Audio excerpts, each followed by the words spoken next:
gazli ichimliklar, kola, fanta, pepsi, shunga o'xshash ichimliklar bolalarda 11 xil kasalliklarni olib kelishi mumkin. Hozir men sizlarga bularni sanab o'taman.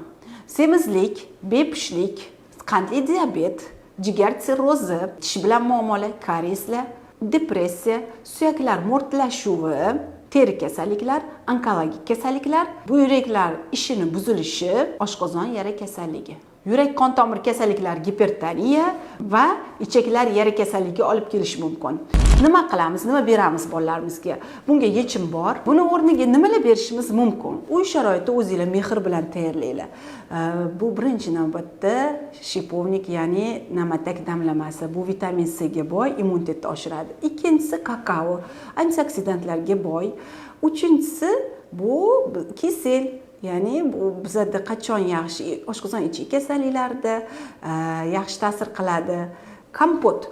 Quritilgan mevalardan tayyorlangan kompot minerallarga juda ham boy. Keyingisi bizda uy sharoitida o'zimiz so'qojmalkadan chiqarilgan anor so'qi, olma, qizil lo'lagi, sabzi, uyda nima mevalar bo'lsa, o'shandan so'qini chiqazib bemalol berishingiz mumkin. Bu vitaminlarga boy bo'lgan ichimlik bo'ladi. Bu videoni gazli ichimliklar, kola, pepsi, fanta ko'p ichadigan tanishlaringizga yuborib qo'yinglar.